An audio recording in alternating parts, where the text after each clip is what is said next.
hoentsika manakatona ny fandarana mahery amin'ity ariva ity dia ny eo amin'ny taranja baskety sekoly misy atelopolo no nandray anjara amin'ilay fifananana karakarain'ny federasiona malagasy ny taranja baskety miaraka amin'ny rafitra NBA any Amerikany fifananana izay nampitondraina ny anarana NBA Junior League tetikasa entina indrindra mola volaina ireo skady zandriny izay fiara-miasa ny NBA sy ny federasiona malagasy ny taranja baskety moa ity NBA Junior League ity ny ireo mpanao baskety sy mpilalao baskety ary mpakafy eny anivon'ny sekoly moa no tena omena sedra ao anatin'izany tetikasa NBA Junior League izany. Tanteraka ny nofinofiny petit taranja basketball tantarahany eto amintsika ny tetikasa NBA Junior iaina mivantana toy ireny fahitany États-Unis ireny ao anatin'ny fifananany NBA ireto katitakely malagasy ao amin'ny taranja basketball ireto. Tsy mirehetra no marana izay tombondahana izay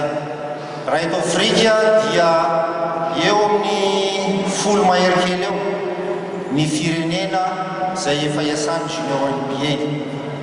Maninona moa Madagasikara no voafidy avelantsika nazavana izany Andriamatoa Franck Traoré rehefa aveo fa tsy izany no nazavana izany fa ny asantsika no antony voafidyntsika ary androany raha mitodika amin'ny sekoly ny federation dia izay ka manatoko hoe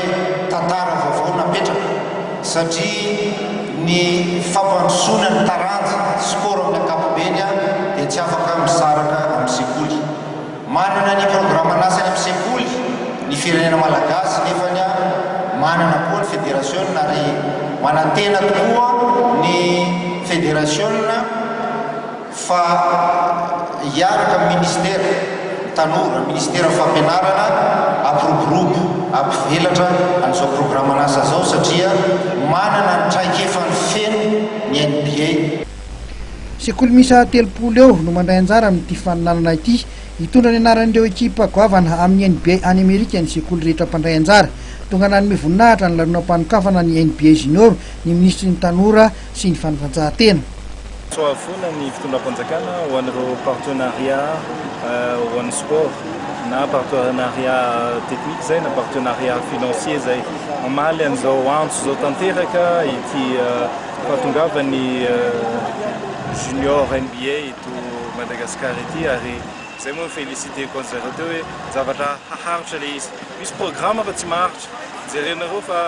4 ans ny pérennité ny faharetany le programme zavatra lehibe zany ary tsy vitany hoe basket ihany no ampianary fa izy koa resaka leadership ao anatiny ary izy ihany koa resaka fampianarana teny anglisy zany hoe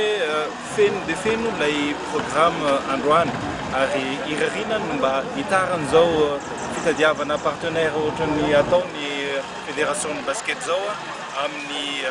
sehatra hafa ihany koa amin'ny taranja hafa ihany koa ny basketball zay tsy adinontsika fa efa navitana dingana lehibe ary efa namaly an'ilay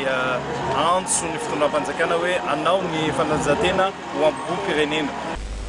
Aritra efatra taona ity tetikasa ity amin'izao fanombohana izao tetikasa izay midina ifotony ho fampiroboroboana ny taranja basketball izay iarahana amin'ny NBA. Tonga nanatrika ity lanonana ity ihany koa ny masivo amerikanina miasa sy monety Madagasikara sy ny solotena ny NBA Afrika notoloran'ny federasiona malagasy ny taranja basketball baolina iray avy ireo sekoly mpandray anjara.